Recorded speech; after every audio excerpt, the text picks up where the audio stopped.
Bonjour. On m'a demandé de parler du modèle marocain pour le monde arabe. Avant d'entamer le sujet, je voudrais vous raconter une petite anecdote qui montre la difficulté de communiquer. Dans le bureau du président Hosni Moubarak, comme d'ailleurs dans celui du roi Abdallah de Jordanie ou du sultan de Qaboos d'Oman, du président Bachar el-Assad, de tous les dirigeants arabes, il y a une télévision allumée en permanence, jour et nuit, et branchée sur les programmes d'information d'Al-Qaïda ou d'Al Arabiya.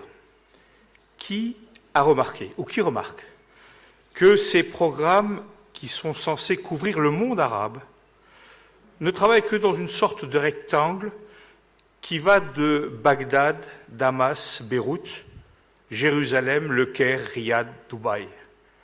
Le Maghreb est totalement absent. Il est totalement absent sur le plan politique, économique, militaire et même sportif. Ne parlons pas du culturel. À partir de là, comment on peut concevoir que le Maroc peut servir de modèle au monde arabe? Enfin, soyons justes. Mes confrères d'Al Jazeera ont ouvert, il y a juste un mois, ce qu'on appelle en termes de métier un décrochage d'une heure, c'est-à-dire une heure d'information faite au Maroc, diffusée du Maroc, sur le Maghreb. Elle est diffusée ici, à Rabat, enfin au Maroc, entre 22 et 23 heures, mais à ce moment-là, il est entre minuit et 1 heure du matin au Caire et à Beyrouth, et entre 3 heures et 4 heures du matin à Riyad ou à Bagdad. Autant dire que si les Marocains peuvent voir et savoir ce qui se passe au Maghreb, les Saoudiens, les Libanais, les Qataris, eux, dorment à ce moment-là. Et malheureusement, le Maghreb et le Maroc risquent de rester encore un bon moment à la marge du monde arabe télévisé pour une question de décalage horaire, mais aussi pour une question d'actualité chaude.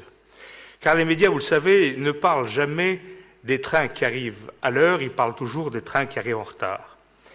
Et ils ont actuellement beaucoup de travail, énormément de travail au Mashrek, l'emballement de la machine infernale qui est aujourd'hui le Moyen-Orient, la dictature de l'irrationnel, le basculement du social dans la logique d'affrontement occupent les antennes à longueur de journée. Alors dans ce cas-là, comment le Maroc peut-il devenir un modèle pour le monde arabe si les 3/4 de ce monde ignorent ce qui s'y passe? Et pourtant, plusieurs personnes en ont parlé, les événements qui se déroulent en ce moment même dans le royaume sont d'importance. Il y a, je ne vais pas revenir dans le détail, tout le train de réformes qui a été adopté concernant les relations des individus avec la société et le gouvernement, avec les amendements de code de la famille, la mise en place de la commission de justice et réconciliation, etc. De plus, depuis le 6 novembre dernier, le roi a lancé le processus de mise en place de l'autonomie du Sahara, et ce, en propulsant au rang d'interlocuteurs les partis politiques, les associations et la population. Pour la première fois dans l'histoire du monde arabe, un dirigeant consent à débattre ouvertement avec sa population d'un domaine hautement régalien que constitue la structure même de son État. Ce projet consistera, vous le savez, à accorder au Sahara occidental un parlement, une autorité judiciaire autonome, un gouvernement, etc. C'est-à-dire que le Maroc s'est engagé dans une évolution qui va bouleverser en profondeur l'organisation et du pouvoir du pays. Pourquoi ? Parce qu'il ne peut accorder une autonomie seulement au Sahara sans étendre tout ce processus de régionalisation à tout le reste du territoire. Régionalisation dont il faudra définir bien évidemment les critères, les rythmes, les frontières, un chantier immense, long et difficile. La timide régionalisation en France a duré 4 ans et a nécessité l'adoption et la promulgation d'au moins 25 lois et 200 décrets. C'est dire l'importance du chantier. Est-ce qu'il est complètement illusoire d'appliquer au Maroc ce qui s'est passé en Espagne, en Allemagne, en Suisse, et donc, dans une moindre mesure, en France? En fait, c'est un bouleversement qui entraînera une profonde évolution, je veux dire une révolution des mentalités. Il faut rappeler que la civilisation musulmane a connu des gloires les plus éminentes et a engendré une organisation sociale qui fut à la pointe du progrès humain, puis, peu à peu, est tombée dans un déclin important. Pourquoi ? Peut-être parce que les juristes et les théologiens qui se sont succédés auprès des dirigeants et des populations ont été les instruments d'un quadrillage méthodique des esprits en inculquant à leurs étudiants, comme cela d'ailleurs avait été fait pour eux-mêmes, l'art de reproduire le plus fidèlement possible un savoir juridico-théologique vieux de plusieurs siècles. Abdallah Laroui, l'historien philosophe marocain, parle à ce sujet d'authentique idéologie de la conservation, un art, dit-il, qui fait de la traduction une valeur propagée par l'enseignement, incarnée par une caste, revendiquée par le pouvoir politique. Toujours est-il qu'une sévère orthodoxie s'est emparée de toute la nation arabe, une orthodoxie d'ailleurs aggravée par les conséquences des querelles de pouvoir, puisque tous les nouveaux gouvernants, en quête de légitimité, se présentaient comme les grands défenseurs de l'islamité et de la foi populaire. Le monde arabe, dès lors, n'a plus été à même de faire évoluer son univers politique et juridique, et ce, notamment, semble-t-il, pour deux raisons essentielles. La première est due à la rigidité de la structure du droit qui n'a plus pu supporter la mutation, même progressive, de la logique juridique. La seconde vient du fait de la grande inertie du système qui s'étendait sur un immense territoire, le territoire de l'ordre juridico-politique musulman, géré en vase clos. Car le monde musulman, le monde arabe a longtemps vécu en vase clos.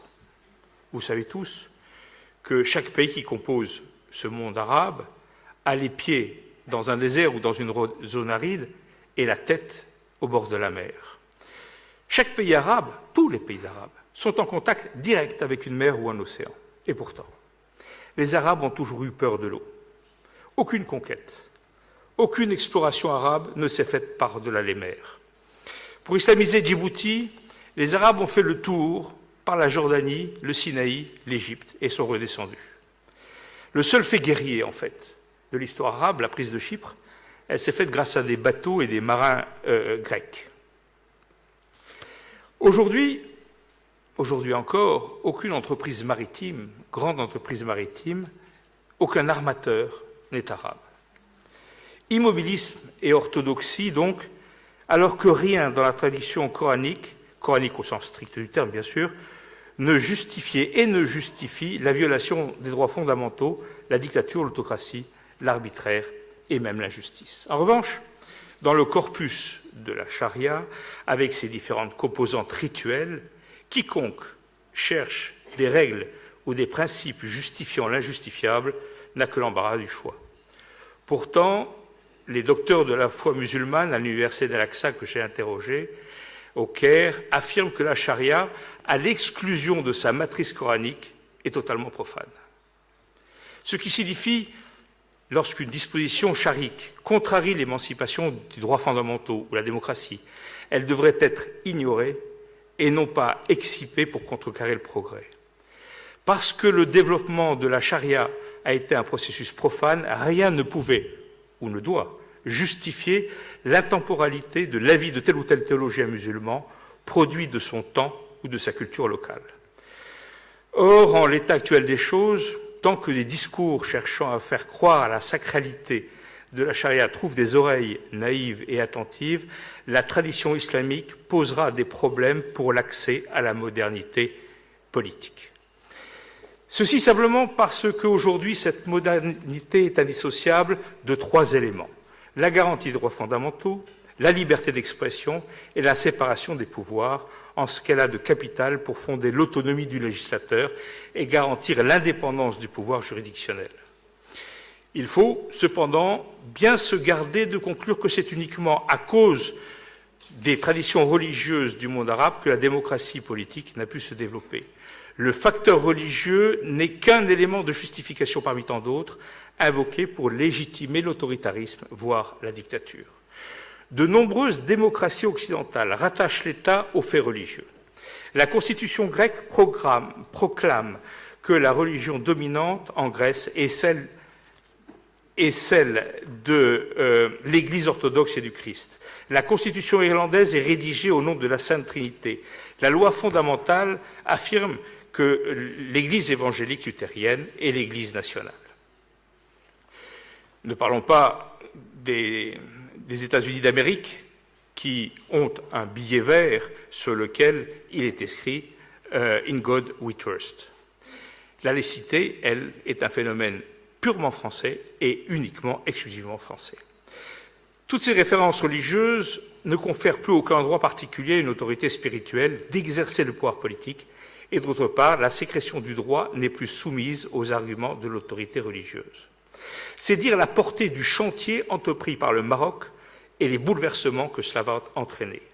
C'est dire que l'autonomie du Sahara, décidée par le roi Mohamed VI, et ses conséquences pour la structure même du royaume, est un véritable défi qui ne peut laisser indifférents d'autres pays arabes en crise d'identité, comme le Liban, l'Algérie ou l'Irak, ou en recherche de modernité, comme l'Égypte ou les Émirats. Et c'est en cela qu'il peut y avoir un modèle marocain pour le monde arabe. Je vous remercie.